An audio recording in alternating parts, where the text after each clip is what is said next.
Então vamos unir os nossos pensamentos, os nossos sentimentos, a Deus, nosso Pai, a Jesus, o nosso Mestre, e aos benfeitores espirituais que nos assistem. Primeiramente, agradecer por essa oportunidade de nos encontrarmos aqui reunidos, em nome de Deus, de Jesus, para estudarmos o Evangelho. Pedimos o amparo e a proteção dos amigos espirituais, para que nós possamos tirar o melhor proveito dos ensinamentos e que esses sentimentos, nossas vibrações possam chegar aos nossos irmãos que não puderem participar hoje. E assim, Senhor, em nome de Deus, de Jesus e desses amigos espirituais, damos por iniciada a nossa reunião de hoje. Seja conosco, Senhor, hoje e sempre. E que assim seja.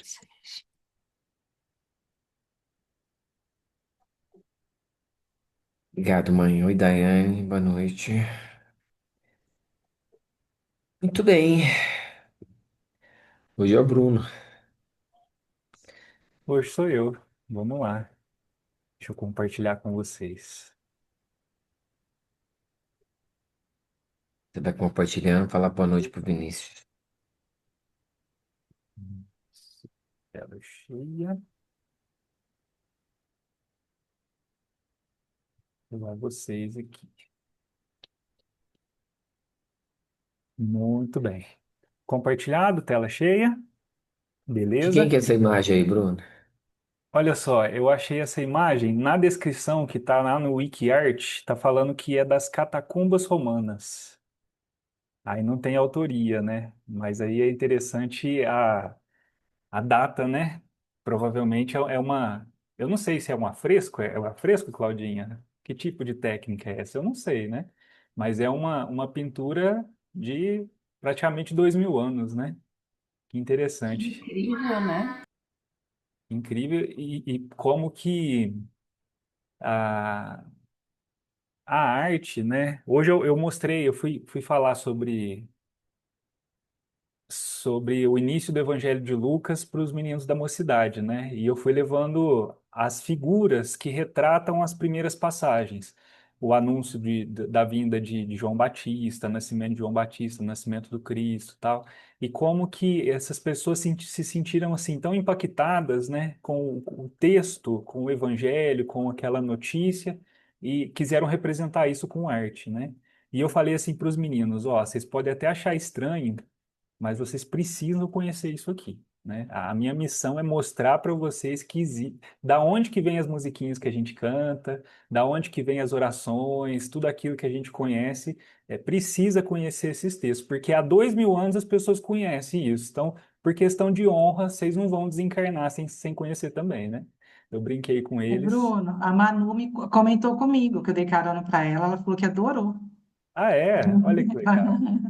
Que legal. Fiquei feliz, né? Porque eles ficam Aí, tá quietinhos, vendo? tal. É Ficam, um mas texto estão prestando atenção, né? É um texto denso, né? Você vai lendo assim os versículos, igual quando a gente começou a estudar, era tudo tão diferente, mas como é profundo e como é bonito, né?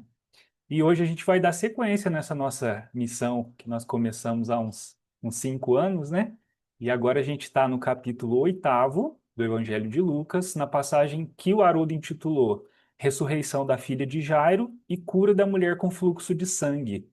Tem passagens que tem traduções que falam sobre as duas curas, né? Cada uma segue um. Ou a mulher, cura da mulher hemorroíça, a gente vai ver alguns títulos assim. Antes da gente entrar no versículo de hoje, que é o 45, eu quero retomar esse trechinho aqui que a Claudinha trouxe no último estudo. Esses últimos estudos, tá? O do Everton, da Claudinha, o de hoje, eles estão muito amarradinhos, muito costuradinhos, né? É muito interessante como que a gente vai compreendendo, né, a relação entre os versículos, a disposição desses versículos na construção desse entendimento mesmo, né? Esse trecho do livro da Amélia Rodrigues, eu acho que eu tenho pensado muito nisso, né? Acho que eu comentei com vocês que eu fiz um estudo sobre cura espiritual na mocidade, depois eu levei um estudo para o grupo da quinta-feira, lá da casinha, falando sobre cura, e é um tema que eu tenho muita vontade de falar na reunião pública, mas eu ainda não consegui. montar um estudo com começo, meio e fim, amarradinho assim, para a gente conseguir trabalhar numa apresentação de 40 minutos, né? Para não ficar nada esquisito, nada perdido. Então eu ainda tenho essa vontade e tem me ajudado muito. Refletir sobre isso tem me ajudado muito. Até pensando, né, no meu dia a dia, pensando na minha formação, que trabalho direto com saúde. E a gente vê, então, né, nessas poucas frases da Amélia, como que essa questão da cura, da doença, como que isso é importante a gente conhecer, a gente aprofundar e entender melhor, até para a gente entender a nossa relação com o adoecimento, né? Então percebam como que isso aqui tá totalmente casado com o versículo, né? Olha, paralíticos, endemoniados, cegos, catalépticos, hemorroíça, mudo por ação obsessiva, quer dizer, é aquela multidão que cercava o Cristo, né?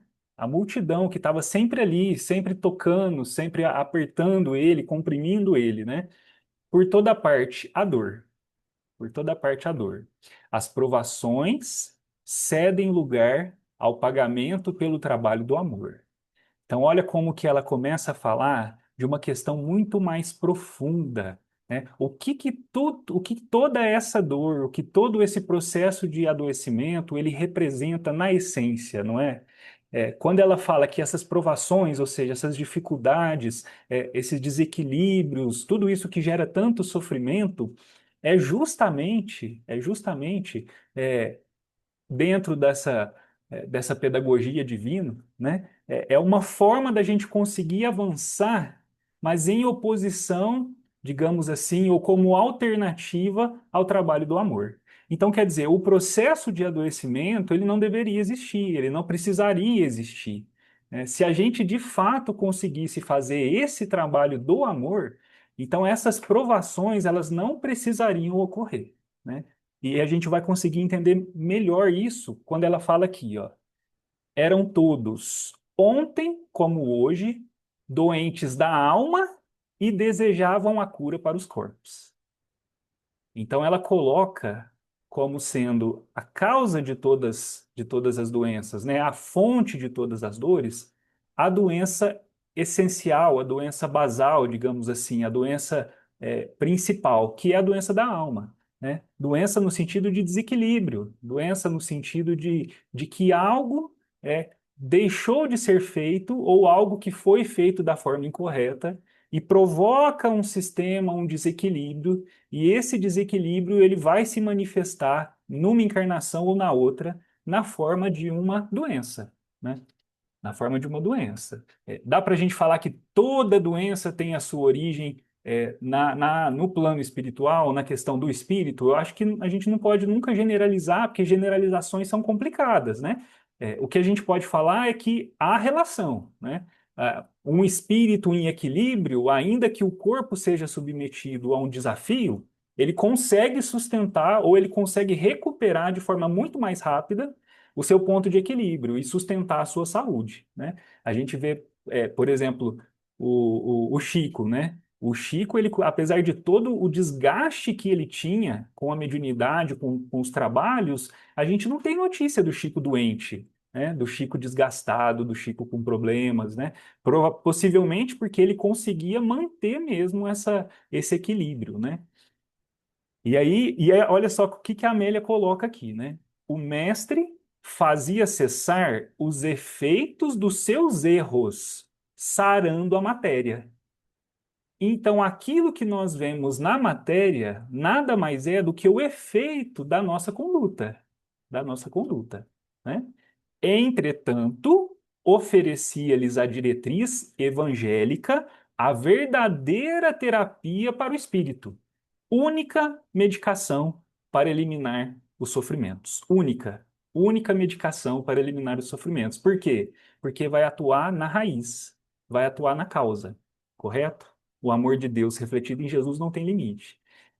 E por que que eu gostei tanto desse trechinho que a Claudinha trouxe para nós? Porque olhando essa passagem da mulher hemorroíça, é claro que a gente fica impactado pelo processo de cura. É claro que a gente não duvida que Jesus curou de fato e curou de formas que, para a nossa medicina atual, é fantástico, né? Porque São curas espetaculares. Acho que uma das primeiras que a gente viu que é a cura do homem da mão mirrada, não é? Então você imagina uma má formação, né? Um braço que não tinha estrutura e instantaneamente ele se desenvolve. Quer dizer, não tem paralelo na medicina, né? Mas de certa forma, muitas coisas que Jesus fez a gente já consegue fazer. A gente consegue fazer, né? A gente está vendo hoje, com o avanço científico, para rupturas de medula, as pessoas conseguirem voltar a andar, né? Olha a que ponto que nós já chegamos, né? Então, a cura, ela é algo extraordinária? Sim. Talvez isso tenha sido colocado nos evangelhos para chamar a atenção da grandeza do Cristo, do poder do Cristo? Talvez sim. Mas será que nós estamos falando de qual cura? Né? Dessa cura de corpo, que depois vai perecer, não tem jeito, a mulher hemorroísta em algum momento ela desencarna, né? Ou será que a gente está falando dessa cura profunda, né? Dessa verdadeira cura, a cura que vai de fato nos livrar dessa dor, né? Dessa dor, a dor expiação, a dor resgate, né? Não aquela dor que é a dor dos missionários, que essa dor, na verdade, a gente dá a impressão de que tudo caminha para passar por ela, né? Então, eu fiquei pensando muito nisso com essa passagem, né? E aí tem um trechinho, olha que incrível, como que as coisas começam a se entrelaçar, né? Lá no Evangelho, no capítulo 7º, o Cristo Consolador, essa frase é uma frase muito bonita, né? Muito estudada. Sou o grande médico das almas e venho trazer-vos o remédio que vos há de curar. Então a gente já sabe que o Cristo, ele tem, de fato, o remédio para todos nós, o remédio universal, o remédio que você pode aplicar para qualquer condição, não é? Os fracos, os sofredores e os enfermos são os meus filhos prediletos. De novo, a multidão que o cerca, a multidão que está sempre junto dele. Vinde, pois, a mim, vós que sofreis e vos achareis oprimidos, e sereis aliviados e consolados. Não busqueis alhures, a força e a consolação, pois que o mundo é impotente para dá-las. Lembra que no versículo anterior fala assim que essa mulher tinha gastado todos os seus haveres com os médicos do mundo? Né? Que ela tentou, ela procurou a cura dentro do quê? Dentro do que a matéria podia dispor, dentro do que o mundo poderia propor para ela de terapias, ela procurou. E isso não a curou, não a curou, né? Numa perspectiva espiritual, falando na questão dessa cura mais em essência, significa que para essas situações não adianta as terapias do mundo.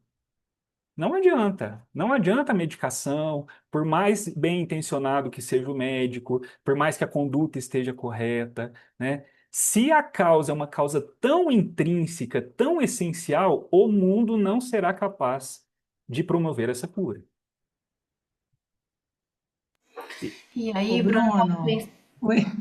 Pode Pode falar, falar. Cacau, depois eu falo. é que eu tava pensando aqui na diferença de dor e sofrimento, né? E teve um amigo espiritual que falou pra Sheila assim: deixa a dor no corpo, não leva ela pro seu espírito, né? Porque a dor é do corpo, né? E a dor é aquela professora, é a sua professora. Então, por que que eu tô com dor? Qual que é a causa dessa dor? O que que eu vou fazer para resolver essa dor? O sofrimento é a minha reação, o meu estado emocional frente àquilo. Então, acho que Jesus, quando ele cura a dor material, né? Ele cura ali aquela doença, mas ele traz um remédio que você disse ali no trechinho também, que é o evangelho, que é o amor, para que numa próxima encarnação, por exemplo, não precise dessa dor, porque é o remédio da alma, é o remédio do sofrimento, né? Porque eu posso ter dor e querer aprender com ela, mas sem isso gerar um desespero, um sofrimento da minha alma, né? Então, é mais ou menos o que eu ia falar, porque você citou o Chico, né? O Chico Xavier, e eu pensei, o Chico Xavier ele tinha doença, mas ele não era doente. entendeu? Diferente, né? Ele tinha doença, igual a Cacau falou. Ele não, a doença estava no corpo, não estava no espírito dele. Então, era como ele reagia diante da dor, né? Então, ele conseguia, mesmo com tantos problemas de saúde, ele seguir, porque ele não se deixava contaminar a mente com a dor, né? Então, aí, é mais ou menos o que a Cacau falou, né? Exato, né? E não que não seja legítima a busca da cura do corpo, a busca dos recursos. A questão é como a gente vai buscar isso, qual o nosso estado interior ao buscar isso, né? Porque quando a gente olha então nessa perspectiva mais ampla, né? E aí no estudo que a gente comentou sobre as curas espirituais, isso foi mais aprofundado, mas muitas vezes a doença é a cura. Entende? O desencarne é a cura, né? Como o professor Maffei falava, a pessoa morreu curada, porque o que foi curado foi o espírito. E para que o espírito se curasse, muitas vezes você precisa passar pelo desencarne, né? Então, mas quantas pessoas buscam a cura com essa consciência? Quantas pessoas, às vezes, não passam a vida toda sofrendo de doenças repetitivas, porque não entendem o processo de adoecimento, porque não conseguem enxergar o que que há de errado, o que que de fato elas precisam buscar, né? E a gente vê isso hoje, é triste, é muito triste, né? Estou falando que tem a ver é, com o que eu faço no meu dia a dia, porque eu trabalho numa promotoria de saúde pública, né? Então, o meu público de atendimento é o povo do SUS. E não tem jeito não, gente. Vocês querem espiar, depender de SUS. O SUS, ele é maravilhoso, mas ele não atende no tempo que a gente precisava, né? Então as pessoas sofrem muito, sofrem muito. E eu não vejo essa clareza, né? As pessoas, como a Claudinha colocou, as pessoas, na maior parte das vezes, elas estão sempre acompanhadas da revolta, da dor, né? Dessa angústia. Não é um processo fácil, né? Não é um processo fácil. E aí Jesus está falando, olha que página é essa, né? Que mensagem, né? Que Jesus está falando que ele oferece esse remédio, que ele vai aliviar, que ele vai tirar a nossa dor. Mas olha o que ele vai falar. Deus dirige um supremo apelo aos vossos corações por meio do Espiritismo. Escutai-o. Extirpados sejam de vossas almas doloridas a impiedade, a mentira, o erro, a incredulidade. Olha isso, hein? Extirpados sejam das vossas almas a impiedade, a mentira, o erro, a incredulidade. São monstros que sugam o vosso mais puro sangue. Ah, então quer dizer que a mulher hemorroíça, ela perdia sangue, não é? Ela perdia sangue, né? Sendo o sangue a nossa vitalidade, a nossa disposição do trabalho útil, quem aqui não sangra? Quem é que não sangra? É aquele que não há dentro de si a impiedade, a mentira, o erro, a incredulidade. Só esse não sangra, né? Então eu não posso falar que eu também não sangro. Eu também sangro, porque eu ainda não consegui resolver isso dentro de mim. E é isso que me faz de fato sangrar, não é? Então, para que eu alcance a cura, antes de buscar a cura do corpo, eu preciso buscar a cura dessas chagas mais profundas aqui, né? Esse é o ponto, esse é o ponto. E isso tá no versículo, né? Isso tá no versículo. Porque o que que a Claudinha trouxe para nós? Que ela toca o quê? Ela toca o talit. O zi lá, né? Tizi, zizi, não sei o quê, né? Ele toca a pontinha do pano lá, né? Que no futuro, humildes e submissos ao Criador, pratiqueis a sua lei divina. Ao talit. Não é? Toca na veste para renovar o compromisso. Que compromisso? De cumprir a lei de Deus. Gente, como que pode, né? Olha essa mensagem. Como que a gente consegue entender uma mensagem dessa sem a gente estudar a Bíblia, né? Sem a gente voltar aqui, ó, no texto do Evangelho. Não consegue ainda ter ideia da dimensão, da profundidade dos textos do Evangelho, dos comentários do Evangelho, não é? Amai e orai, sede dóceis aos Espíritos do Senhor, invocai-o do fundo de vossos corações. Ele então vos enviará o seu Filho bem-amado para vos instruir e dizer estas boas palavras. Eis-me aqui, venho até vós, porque me chamastes. O Espírito de Verdade, Bordeaux, 1861. Bonito, né? Muito bonito. Então, essa foi a nossa introdução para a gente agora sim adentrar no versículo de hoje.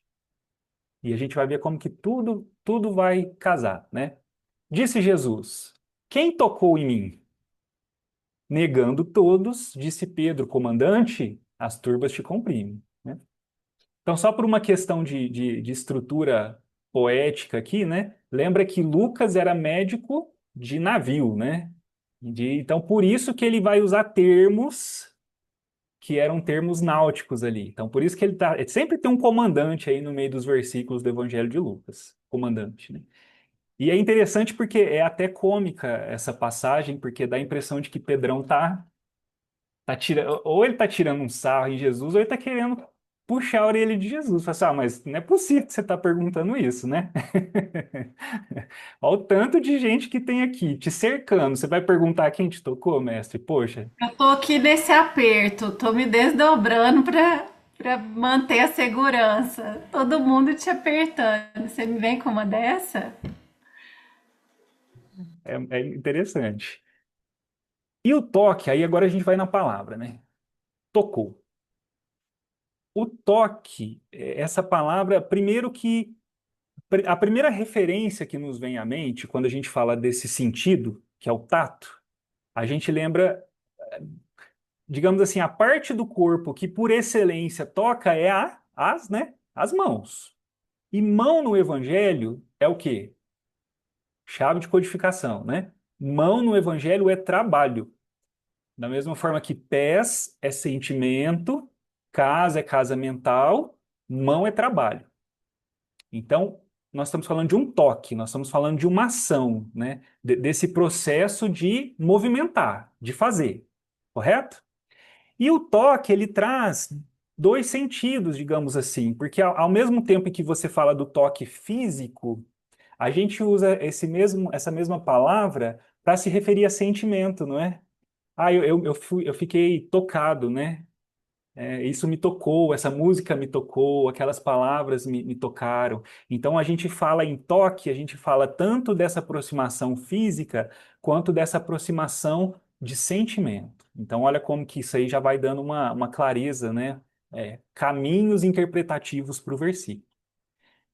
E aí, um comentário do Pelegrino vai dar o tom do nosso estudo, da nossa interpretação, porque depois Emmanuel vai desenvolver nesse mesmo sentido. Olha que interessante.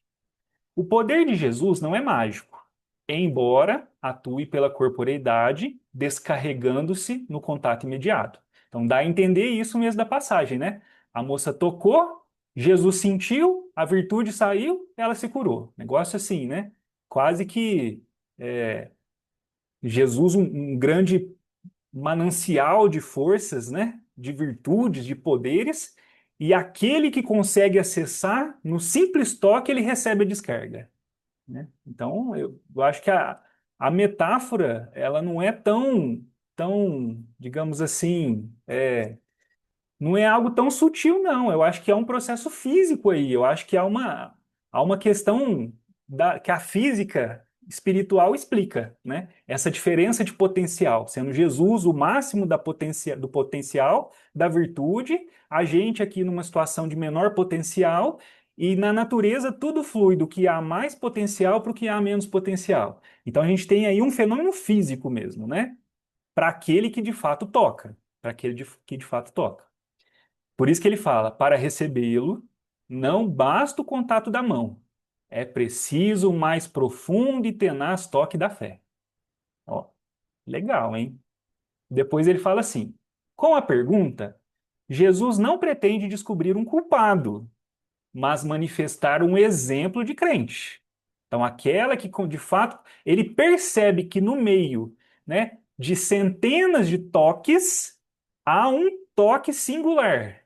Há um toque diferente. Há um toque que ele percebe que esse toque, de fato, entrou em contato com ele, né? Por isso que ele coloca exemplo de crente. Pedro oferece uma explicação tão razoável quanto obtusa, né? A tocar e tocar. Perceberam a sutileza? A sutileza? A tocar e tocar. Um monte de gente tocava, mas só ela tocou. Então, a tocar, ao tocar, físico, o contato, o esbarrão, o aperto, sem querer, ali no vucu-vucu, né? E ao toque. O toque fino, o toque sutil. A tocar e tocar. Tudo bem até aí? Alguém Toque quer comentar? intencional, né? Intencional. Olha o que a Carla colocou, né? O toque dela é um toque intencional, né? O que que a Claudinha trouxe lá no versículo dela? Que está em outro evangelho, não está no de Lucas, lá em Mateus. Se eu somente tocar. Então a intenção, exatamente, a intenção dela era essa. E Jesus percebeu essa intenção, essa verdadeira intenção, né? O Bruno, na resposta também de Jesus depois, né? Não sei se eu vou pular aí, se eu vou interferir, mas quando ele fala assim, de mim saiu uma virtude, né? Então, Jesus, ele sentiu o desprendimento do fluido ali, né? Daquele fluido materializado, e por isso que eu acho que tem essa questão da interação dos fluidos, né? Dela com o dele, né? Não sei se é isso acho que você vai falar mais na frente aí, mas aí eu lembrei dessa fala dele, né? Que você falando desse toque que teve uma reação, né?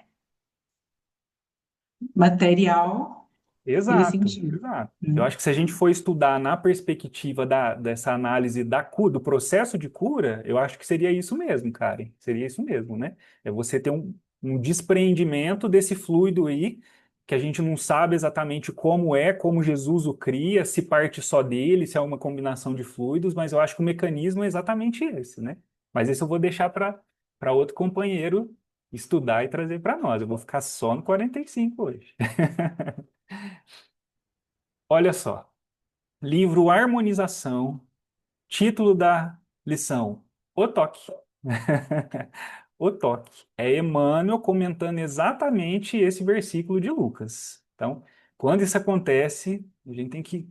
Vamos dar um jeito de tirar tudo que a gente conseguir tirar dessa explicação. É o miudinho do Emmanuel, né? Miudinho do Emmanuel. Não, não podemos perder. Então, vamos lá. Número incontável de aprendizes costuma indagar atenciosamente com respeito ao modo de se instalar a fé no coração em caráter definitivo. Olha só, primeiro que a gente está falando de aprendizes. Número incontável de aprendizes. Então, aqueles que já saíram da perspectiva da multidão, que de fato quer se aproximar do Cristo, então a gente já pode se dizer aí discípulos de Jesus, né, de variados graus, que indagam atenciosamente, quer dizer, com boa intenção, aqueles que de fato gostariam de desenvolver essa fé definitiva. O que seria essa fé em caráter definitivo? Né? A fé que não vacila, a fé que te permite vivenciar qualquer situação sem que você entre num processo de desequilíbrio, de desespero, de desânimo, de tristeza, né? Então, é a fé que, de fato, é, o Aloysio, quando ele vai falar sobre fé num episódio, ele faz uma metáfora comparando com o barco. Então, a fé é aquele contrapeso que vai no casco do barco que não permite que o barco vire, né? O barco ele tem isso na parte mais profunda dele, para mexer no centro de gravidade dele, você tem um lastro. E é esse lastro que impede que o barco, com o movimento da onda, ele tombe na água. É por isso que por mais que ele chacoalha, ele fica ali, fica centrado. E não é exatamente isso que a gente espera da fé, a fé que nos permite manter o equilíbrio, manter o nosso centro de gravidade, né? Então é essa fé que a gente quer desenvolver, né? Os espíritos amigos referem-se ao toque indispensável. Então, olha, é, Se você quer desenvolver isso, você vai precisar desse toque. Sem esse toque, você não vai conseguir desenvolver essa fé em caráter definitivo. Apenas depois desse toque, depois dele, persevera a confiança perfeita, a segurança de crença. Olha que como que Emmanuel começa a brincar e a construir a interpretação, né? Ou seja, a gente vai ter que passar por esse toque se a gente quiser adentrar nessa virtude. Os estudantes de Ô, boa Bruno, vontade, pode falar. Me chamou? ô, Bruno, é porque a fé é confiança, né? A fé não é só acreditar, é confiar mesmo quando você não entende exatamente o que Cristo quis dizer, Cristo, para você, pelos ensinamentos que ele faz. É isso, né? Pelo que a gente já estudou e por tudo que a gente ainda vai estudar, a confiança, a crença, são vários desdobramentos da fé. A fé é isso e muito mais. Por isso é ela que propicia a esperança, por isso que é ela que nutre, que sustenta a caridade, porque a fé é uma certeza tão grande da tua destinação, da tua criação como filho de Deus, dos teus potenciais, que você, de posse disso, mesmo sabendo das suas dificuldades, você não se limita no teu potencial. Por isso que é confiança, mas não é só uma confiança em Deus, é uma confiança em si. Sabe aquela coisa assim vibrante que você fala assim, olha, eu vou dar conta, né? É por isso que espíritos passam aqui pela Terra e deixam obras assim fantásticas, que se ele fosse racionalizar, se ele daria conta de fazer aquilo, ele ia falar que não. Fala, não, imagina que eu vou conseguir fazer isso, né? Porque não é racional, né? Não é um processo intelectivo, que é exatamente isso que Emmanuel falou aqui, né? Ó, os estudantes de boa vontade recebem esclarecimento. Esclarecimento não é sabedoria. O esclarecimento é o conhecimento. Quando você transforma esse conhecimento em vivência, em prática, aí você consegue transformar conhecimento em sabedoria. Porque aí, mais do que conhecer, você consegue pôr em prática, você consegue ter isso incorporado no seu modo de ser. Então, isso é a fé. Isso é a fé. É esse potencial, é isso de acreditar, mas ao mesmo tempo é isso de trabalhar, de mover, né, de fazer. Por isso das mãos. Por isso das mãos, né? Por isso do toque. Interessante, né? Interessante. E aí Emmanuel questiona: o que é esse toque? Como se opera? Deve o necessitado esperar a mão resplandecente, qual milagrosa flama das alturas, a lhe pousar no coração?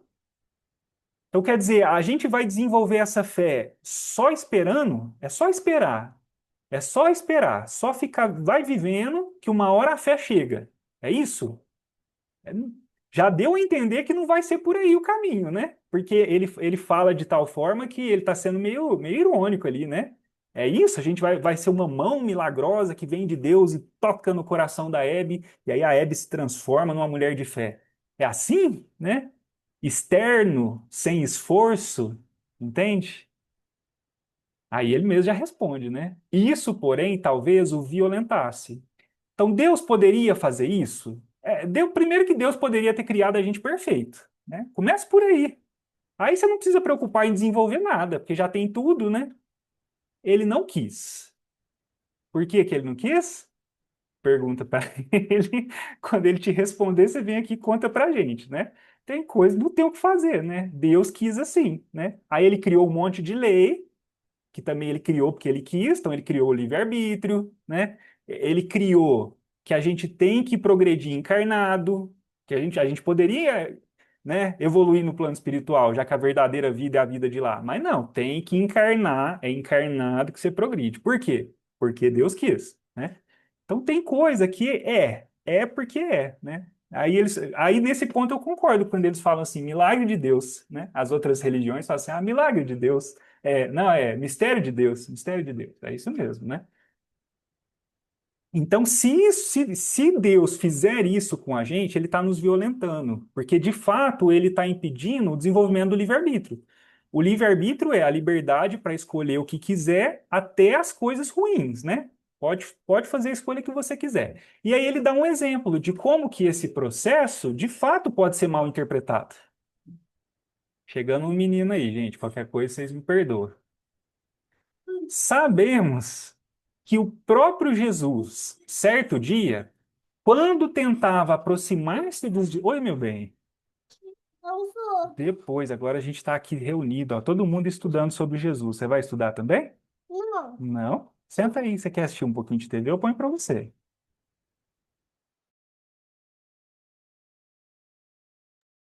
Olha o exemplo que ele vai dar para mostrar que não pode ser um processo externo, ó. Sabemos que o próprio Jesus, certo dia, quando tentava aproximar-se dos discípulos queridos, espontâneo e generoso, foi tido a conta de fantasma. Aqui ele está fazendo referência àquela passagem que Jesus caminha sobre as águas. Então, os discípulos entram no barco e vão atravessar o mar. E ele sobe para orar. Depois ele vai ao encontro. E aí ele não vai de barco, ele vai andando. E quando os discípulos, né, avistam um vulto, uma coisa andando no meio da água, eles entram em desespero. Então, qual é a metáfora disso? Né? Que se Jesus, que é Jesus, quando se aproxima de nós, a gente assusta, que dirá se Deus fosse fazer, então, um movimento, né, de construir uma virtude de forma exterior, de fora para dentro, não é? A gente não dá conta, né? Os espíritos falam lá no... Kardec comenta, né?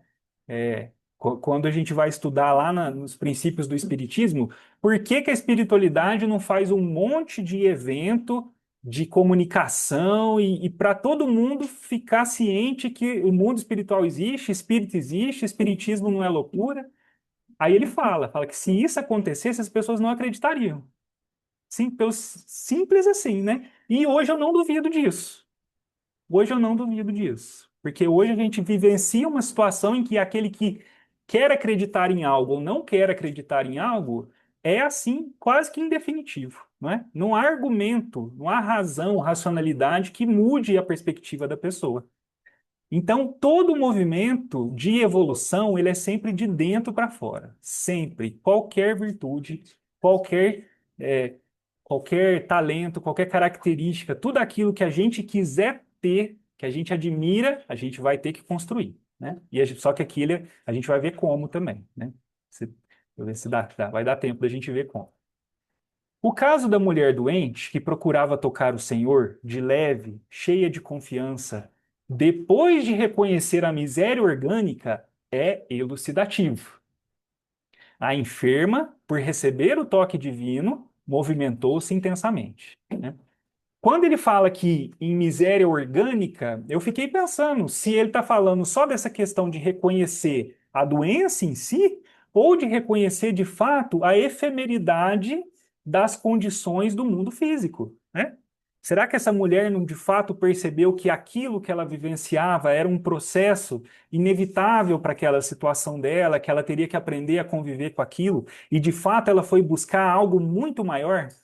Por isso que, ao fazer esse movimento, ao reconhecer a miséria orgânica, ao se encher de confiança, de fé, aí sim, né, Hebe, de fé, ela se movimenta. Então, olha, agora a gente começa a entender o processo da cura, ó. Aquele que vai ao encontro do Cristo, não é aquele que aguarda o toque do Cristo. Então, para que ela fosse tocada, ela primeiro tocou. Porque o toque é uma via de mão dupla, né?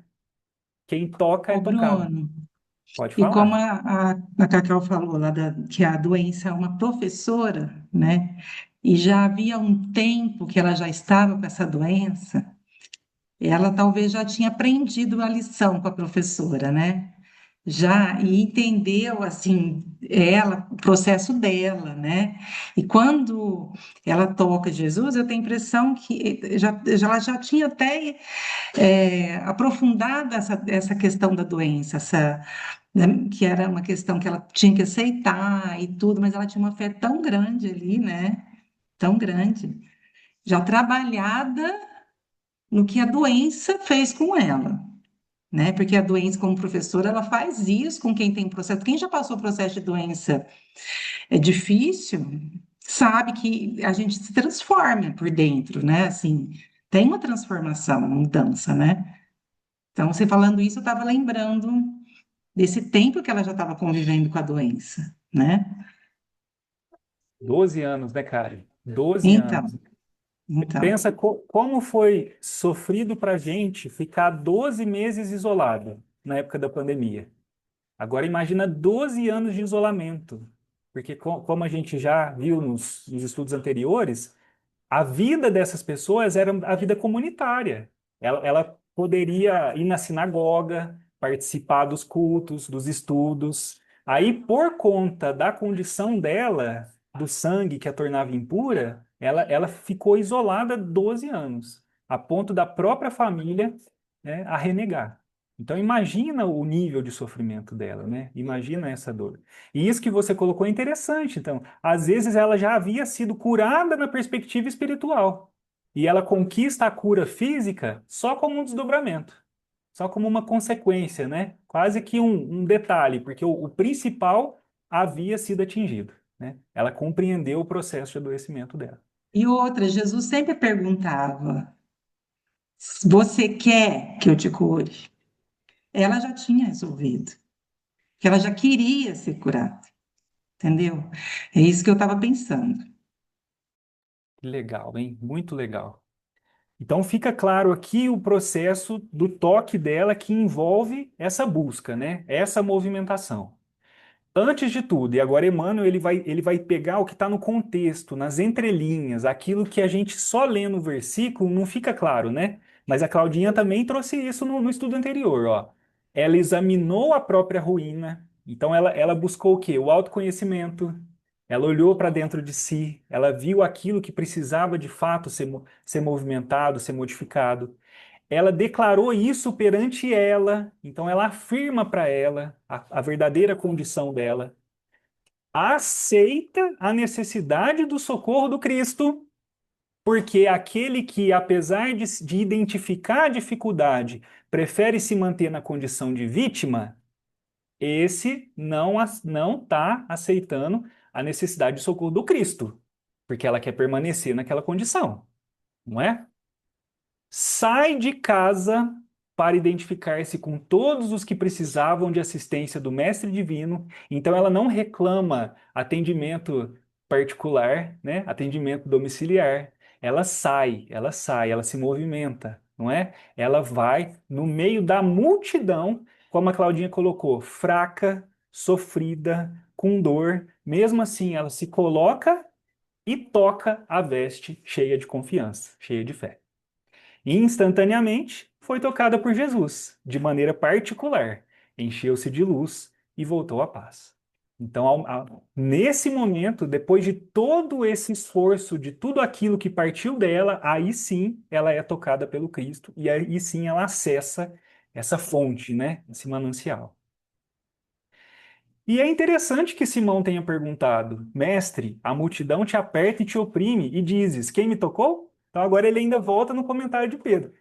O Haroldo que fala que Pedro muitas vezes ele era intuído a fazer as perguntas, porque parece que Pedro era um cabeça dura, mas não é. Ele era intuído a fazer as perguntas para que agora a gente também pudesse refletir sobre a resposta, né? Ele faz a pergunta para nós, tá? Não por ele. E aí o Emmanuel vai falar que é interessante. Por que que é interessante? A interrogativa foi providencial. Ainda hoje, o Cristo sofre o assédio das multidões necessitadas e sofredoras. Então, a situação não mudou. Jesus continua cercado por aqueles que sofrem. Mas como se dá? Como se dá esse toque? Ó? Apertam-no através de templos, círculos, reuniões. Então aqui a gente está falando do toque exterior, não é? Templos, círculos e reuniões, ou seja, todos aqueles que adentram um templo onde há ali uma ideia de ensinamento cristão, está tocando Cristo, porque está falando de Jesus. Então, se você entra numa igreja católica, protestante, evangélica, independente, no centro espírita, você está fazendo o movimento de apertar o Cristo, de entrar em contato com o Cristo, certo? Oprimem-no, olha o verbo que ele usa aqui, né? Oprimem-no com as mais estranhas rogativas. Então, o tempo todo em que a gente está pedindo para Jesus coisas egoístas, coisas individualistas, aquele benefício só para si, só para os seus, é um processo de tocar o Cristo. Mas que toque é esse? Qual dos dois toques a gente está falando aqui? Será que é o toque acidental ou é o toque intencional, como a Carla colocou? É isso que ele está fazendo a gente refletir, né? É perseguido, é disputado, é instado com violência, mas Jesus conhece aquele que o toca. Ó. Jesus conhece aquele que o toca. Ou seja, dentre bilhões de toques, porque agora a gente sai da passagem e vai para o planeta. Ele é o nosso governador. Né? Então nós temos aí, sabe-se Deus quantos bilhões de espíritos o tempo todo tocando, disputando, apertando Cristo. Mas ele conhece aquele que o toca. Depois da renúncia aos vãos processos das facilidades venenosas. Identifica entre milhões de necessitados aquele que se caracteriza por intenções de valor real, e volta-se pleno de carinho, desvelado, por acolhê-lo nos braços fortes e generosos. Como vemos, o problema do toque é complexo. Sem o contato de Jesus, não há fé legítima. Mas para que isso se efetue, é preciso que a providência parta de nós mesmos. Né? Ficou mais claro, Web, por que a fé não é só o processo de você confiar? É preciso movimento, é preciso colocar em prática, é preciso trabalhar, né? Trabalhar no dia a dia, nas pequenas coisas, né? Quer ver como que isso vai ficar claro? Olha essa lição aqui. É a lição da Meimei, lá do Instruções Psicofônicas. Agora a gente volta no que a Claudinha trouxe semana passada, amarra com hoje e finaliza o nosso estudo. Ó. Aos ouvidos da alma atormentada, que lhe pedia a comunhão com Jesus, respondeu generoso o mensageiro celestial. Então, uma alma atormentada, né, que pode ser a mesma alma que o Emmanuel coloca como sendo o aprendiz bem intencionado, né, aquele que quer a comunhão com Jesus, ou seja, aquele que quer desenvolver a fé verdadeira. Então, ele está questionando para esse mentor. E o mensageiro vai responder o seguinte: sim, em verdade, reconheces no Cristo o Senhor, mas não te dispões a servi-lo. Olha isso. Quer dizer, se a tua fé ainda não é essa fé definitiva, é porque você reconhece no Cristo o modelo, o guia, né? Mas não te dispões a servi-lo. Ou seja, você toca, mas não toca. Você toca, mas não toca. O toque do esbarrão, mas não o toque da intenção, não é? Clamas por ele, como sendo a suma compaixão. Todavia ainda te acomodas com a maldade. Não te cansas de anunciá-lo por luz dos séculos, entretanto não te afastas da sombra. Dizes que ele é o amor infinito, mas ainda te comprases na agressividade e no ódio. Afirmas aceitá-lo por príncipe da paz e não vacilas em favorecer a discórdia. Então aqui a gente não vai descer na casuística. Aqui cada um pensa olhando para dentro de si, né, para o seu dia a dia, para suas atitudes, para os seus pensamentos, em quais momentos a gente está se acomodando com a maldade, não nos afastando da sombra, se comprazendo na agressividade e no ódio, ou estamos aí favorecendo a discórdia, né? E aqui eu não coloco isso, eu não enxergo esse exemplo como sendo crítica, como sendo algo negativo, não. Eu vejo isso como sendo Pensa que é um aprendiz, pensa que é um espírito bem intencionado no seu processo de evolução, de construção e de reforma íntima. É um toque, é um alerta, entendeu? Porque ele quer ter a fé verdadeira, ele quer seguir o Cristo, mas ele vê que ele não dá conta. E aí ele vai pedir ajuda. E aí ele está falando, ó, é por causa disso, amigo. Entende? É por causa disso. É porque, ó, em algum ponto aí que você precisa descobrir, ninguém vai te falar, você está vacilando. Entende? Então, é um tom paternal, não é um tom de julgamento, né? Contudo, suplicou a alma em pranto, tenho fome de consolo, no aflitivo caminho em que se me alongam as provações. Está vendo como é um espírito que quer se redimir, né? Que quer buscar? Que fazer para encontrar-lhe a presença redentora? Como que eu vou conseguir tocar Jesus? Por favor, me fala, me fala. Olha a resposta. Volta ao combate pela vitória do bem, e não desfaleças. Volta para o seu bom combate. Não desanima, não desmorona. Acrescentou o emissário celeste. Ele é teu mestre. A terra é a tua escola. O corpo de carne é a tua ferramenta. E a luta, a nossa sublime oportunidade de aprender. Se já lhe recolheste a lição, ser um traço dele cada dia. Gente, essa resposta é linda. Por quê? Quando a gente fala do talit, como é que é a estrutura do talit, Claudinha? Você tem o pano branco, pode falar. O pano branco, que é a alma do crente, representando, né, esse simbolismo, e o fio azul bordado, né, costurado ali, que é, quer dizer, um é o mandamento, né, as leis, e o outro é a alma do crente. Então, emaranhado ali, costurado, entalhado, bordado, o mandamento na nossa alma, né? E por que não podemos falar tracejado? Porque o bordado é você unir pontos, não é? E quando você une dois pontos, você faz um traço. É um traço. Então, o processo de costurar a lei de Deus na nossa alma é um processo traço a traço, risco a risco. Por isso o Espírito está falando aqui. Você tem que ser um traço de Jesus. Não precisa ser uma linha. Não precisa ser um bordado inteiro. Você precisa ser um traço. Mas é um traço hoje, um traço amanhã, um traço depois. De tracinho em tracinho, o bordado vai aparecendo, não é? Não é? Não é assim? Para quem faz, né? Não é assim? Ama sempre, ainda que a fogueira da perseguição te elimine a esperança. Estende os braços ao próximo, sem esmorecer, ainda que o fel das circunstâncias adversas te envenene a taça de solidariedade e carinho. Ser um raio de luz. De novo, né? Não precisa ser a lâmpada, não precisa ser o farol, não precisa ser a estrela, não precisa ser o quasar, né? Ser apenas um raio de luz nas trevas e a mão abnegada que insiste no socorro fraternal, ainda mesmo nos lugares e nas situações em que os outros hajam desistido de auxiliar.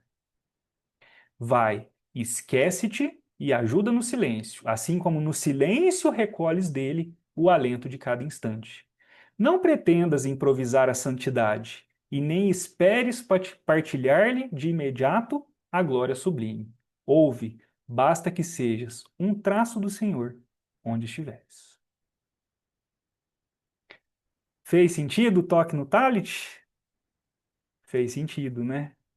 Fez sentido, né? E Ô, aí, por que que Cal, a mulher... tô lembrando do tema do ser desse ano, né? Tá, ela, esperança, a fé em movimento. Desse ano foi a fé em movimento, né? E aí você estava falando aí desse movimento, né? E a esperança é um traço dessa ligação, né? Desse costura que você falou, né, Bruno? mas que só vai ser alcançada, né, no processo, na movimentação, no fazer, né? É o tocar, é a mão que constrói a fé, né? Não é um processo intelectivo, não é um processo passivo, é algo que vai ter que ser, como é que fala, né? Ou Vivido. transpirando, né?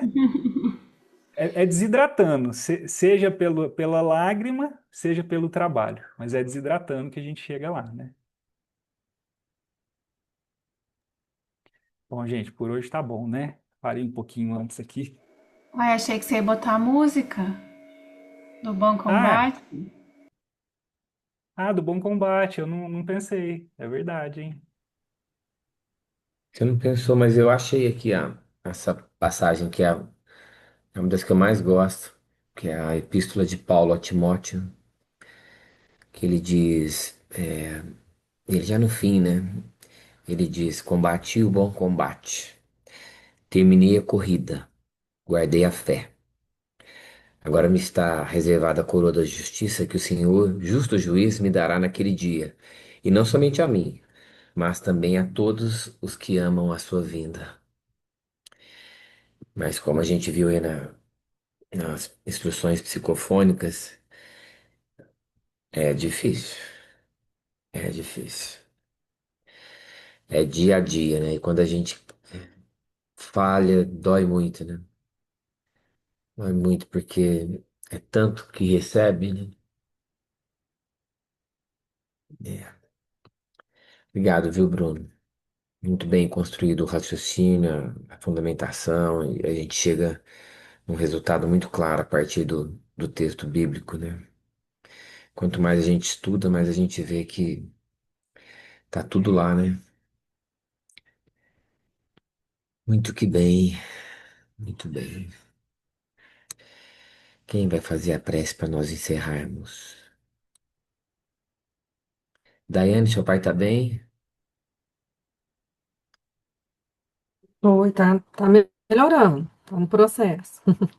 Ontem ele recebeu alta, que ele estava internado, aí tá em casa agora, fazendo os curativos, tomando antibiótico, mas tá melhorando, graças a Deus. Que bom. Você não quer Aproveitar e fazer? fazer a prece, É isso que eu te pedi. né? E o processo de doença é um resumo mesmo do estudo, viu? Processo de doença é uma profissão de fé. Eu falo muito para minha mãe, ela fica assim, não, vai sarar, Deus vai ajudar. Eu falei assim, mãe, o processo de Deus é diferente, não confunda fé com expectativa. Expectativa é atender o que você quer, né? E fé é você confiar no que Deus quer para ele.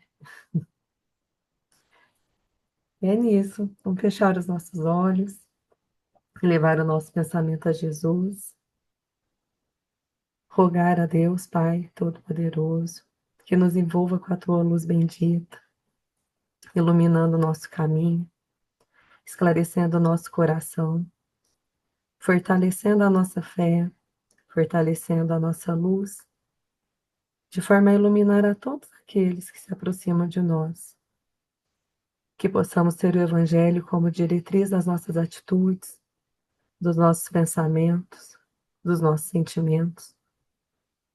Que possamos ter o coração tocado pelo Mestre Jesus, a fim de termos a cura do nosso corpo físico, do nosso corpo espiritual, da nossa moral, e assim seguirmos sempre no caminho do bem.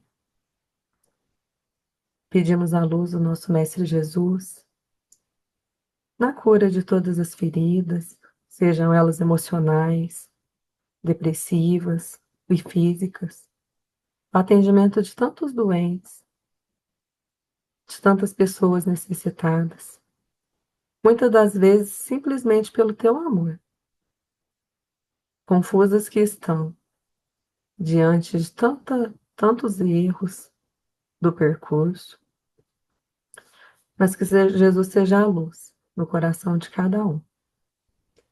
Se conosco, Mestre amado, hoje, agora e sempre, que assim seja.